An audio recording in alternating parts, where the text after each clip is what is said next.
Ladies and gentlemen, welcome back to another segment of Passport Acadiana. I'm your favorite hostess with the mostest, Casey, and this time I'm in Grand Coteau with a living legend, Ted Bertrand. Tell us about this gorgeous new gallery that you've invited us to. We're very grateful here at Passport Acadiana. Well, the place we're in is actually an 1850 house. It's 175 years old.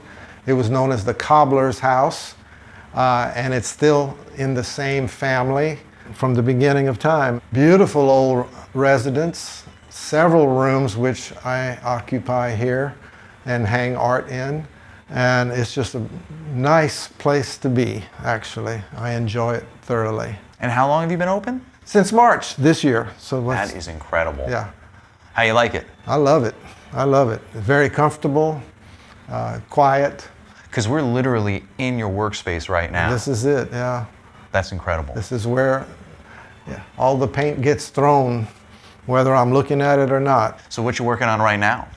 Well, I'm working on a piece, a little commission for, it's a horse racing piece, but I'm kind of in the ugly stage of it. No such thing. No such thing, huh? So are you still filling the gallery? Well, as long as I can keep painting faster than they sell, yes, it's filling. That's excellent. And how does your commission process work? Well, most people will, they like maybe the style of what I've done in the past, and they'll have a house or a scene from the past, or their uncle or their dad in the garden and want something done. And then from that point, we talk about it, the size, of course, and we discuss price, and but always knowing that it's going to be in my style. Very loosely done. So you use a lot of vibrant colors. Is that what you actually see, or is that what you want to see? I want to see that in a picture, yes.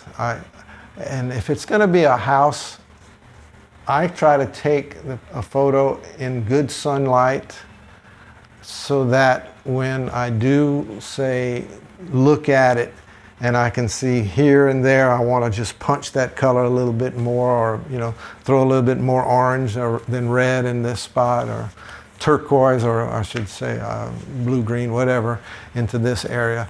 So yes, pretty much what I want to see, and then it progresses at that point. And it might get changed 2 or 3 times until I get the balance I want, so just the fun stuff. So what's the funnest stuff to paint? The funnest stuff to paint are landscapes. When you stand up in front of it and a big long brush, and you get real sloppy with it. Yeah. And then you can do, kind of fine tune it a little bit later, but that's the fun stuff. You get the music going. The jams. The jams going, classical or rock or jazz, whatever. And before you know it, you have a piece. So what are some of your favorite pieces? I really couldn't tell you the ones I really like are like the cow back here. I love your animals, by the way. Thank you. There was one that I did when I was just kind of breaking out into the really loose style, and there was a picture of a lady waiting for the bus stop with her bicycle. And it was so loosely done and sort of abstract, and I really loved that piece. And sometimes I wish I still had it, but I feel the same way about so many. I get that. I really do. Just gotta have time to cut that umbilical cord, man. It's like, come on. I used to think I was gonna keep all my originals and just sell prints. And then after a while, the room got full, so I said, it's time to sell some originals. I'll always say, if I really wanted to, I could paint it again. That's true. But then I'm like, I just can't stand painting something more than once. So I'm a hypocrite. Well, sometimes you gotta let time pass. True. And then it can come back to you and say, okay, it's time now to paint it again. Are there any pieces that you can think of in your gallery now where you're like, that's a piece I'm gonna revisit? It's usually the houses and usually cows like this, the churches too. But in particular, right this minute, not one in particular. I do have some in my phone that I keep records of that say one day I'm going to do this again. So So, is there anything you'd like to tell the viewers of Passport Acadiana? Can you point out, for example, can you give them the address to this gallery and the name so they know the hours and times that they can come see? So the address is 166 Chatrion Street in Grand Coteau, Louisiana. I try to be here Thursdays, Fridays, and Saturdays from 10 to 3. And always it's best to text or phone first, just in case we're out of town. So, but this is the 3 days there is really, my goal to be here. So what is something that someone coming here will get that they can't get anywhere else? All the rooms are comfortable, and they're going to enjoy peace and quiet, not a lot of noise from the outside, a good cup of coffee, free of course, and whatever they want to talk about, we can talk about. That sounds and tastes great. That's fun. It's a good vibe in this place, and I really like being here. So. Well, we're really happy to be here, and I appreciate the invitation. We're appreciative. Yeah. Thank you so much. Well, I don't know how else to end it than to let's go take a look around. Okay. So this is the big room. And we see it as I found it and just was able to hang stuff in here. Can you tell me more about these shutter pieces over here? Because you were saying a good bit about the antique ones, but these ones in particular you said are... These are old, but they're not 150 years old like some of the ones that I have come across. And so the scenes here are, like the bottom scene is just a compilation of different places I may have seen. The top one, of course, is, many people will recognize it as the seminary barn in Grand Coteau. It's been there a long time. I've added the water and make it a little, just to change up the scene a little bit, but that's what that is.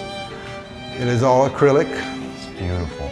I love your use of colors, the vibrancy, the love of nature. The skies, you really lose yourself in a lot of your pieces' skies. It's incredible. Yeah, the color is what makes it worthwhile to me, I believe, to be able to do that. I could not paint a painting realistically, in realistic colors. Have you tried? No, why should I? I try. I try, and then it's like, wow, you do such a cool comic book style. I'm like, actually, I'm really trying. I may have tried years ago when I first started painting, but I gave up on that, and I like this way better, so. Oh, you gotta own it, and you certainly do. It's beautiful. So do you, I seen in your bio that you've got some history in photography. You travel a lot with your wife, big, beautiful family. Do you take the reference pictures yourself, or do you just go straight from memory? No, I have photos. Okay, good. I only have like 7,000 on my phone, so. Only? That's all. It actually goes to the cloud.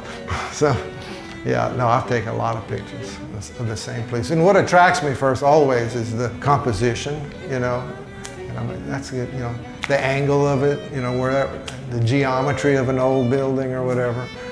And so I have 3 C's. It's called the composition, then color, and contrast. Oh, that's good. So that's it. So if you want to use that, you'll have to pay me a monthly fee. It's copyright, huh? It's copyright. So it's 4 C's. Oh, there you go. Fun. No, that's just what controls my work. It's just not a lot of detail for sure. How long did this take? I don't even know. Lost track of time, huh? It got started at my home studio, and while I still had the place in Sunset, in the studio in Sunset, I hung it there, and every few days I'd sit down with a little bit of paint and just continue to enhance it. So this is the center part, basically, of St. Landry Parish, and there's a couple of bayous involved there, like Little Teche and Bayou Big Teche. Somewhere in this corner around here is Savoy's Sausage on the Old Port Barre Road. And then that would be Little Teche Bayou and emptying into the Big Teche and heading toward Leonville.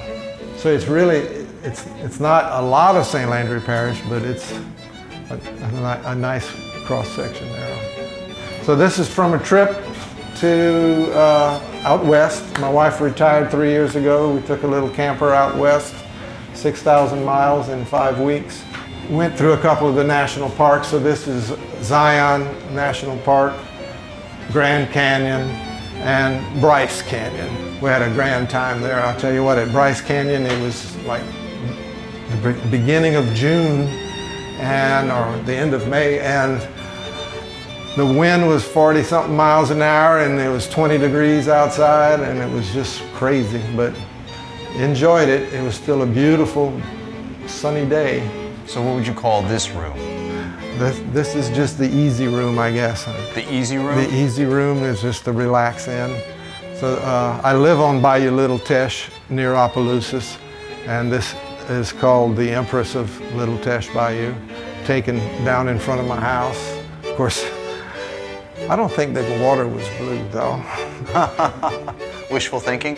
Yeah. So what can you say about this landscape over here? The bottom one? Yeah. Really, this one here is just a compilation of just things that I've seen, not particularly one scene. What would you say the percentage of your art is, splitting it 50-50, technique and feeling? I think the feeling controls the technique, I guess. And it could be the other way around too, because when I just throw paint around, to be quite honest, until I like it. It's just fun. And I might do the sky 3 or 4 times. My wife would get on me about it. Well, I like the old one you had. It's very loosely painted. Most of this is loosely painted. And you were saying earlier to me that this is some of your more popular works, is the churches. The buildings, churches and old Cajun houses, architecture, yes. Which, can you tell us which church this is? So that's a church, a Catholic church in Pass Christian, Mississippi. Wow. One Sunday morning before service, I happened to be driving by and just decided to take a few pictures of it. I have black and white pictures, digital now. Somebody had lent me some photos, actual photos, a lady who lived down the same road in Bayou where I grew up. I've got several of these on file now, in black and white though, that were old houses that are, no longer with us. So this is one, and I have, it becomes a subject of some of my stuff quite a lot. So, but that's the kind of thing that I do a lot of. Well, that's great that you are, because that's not just art, that's history. I mean, especially if you say they're tearing them down and there's not many of them. Yeah, they just fall. Over the years, they fell apart, these things. So this is where in MTV Cribs they would say, the magic happened. This is it. the real fun. So anyway, I have people ask me what kind of paint I use, and I probably use 10 different type of brands, just whatever catches that I like. You collect them over the years and start seeing which ones you like. Yeah, I find myself mixing colors and just being like, this is a Casey original. That's right.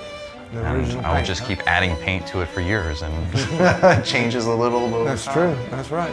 I keep the same colors in my palette.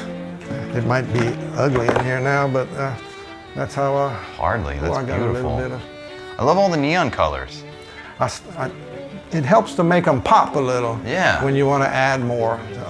Not pizzazz, but just a punch. And that's what I like having. It draws the eye to the contrast of it all. There you go, the contrast. That's one of the 3 C's. I'm looking at your brushes here too. Yeah, see, I'm learning. You do just like me. Look what he does. He tapes them back together because they rust. They rust and they fall apart. They fall apart. I take the cheap, chip brushes. Yeah. And I chop them up to where I get some nice effects out of them. So you make them to work for you. That's how you do it. You make them work for you.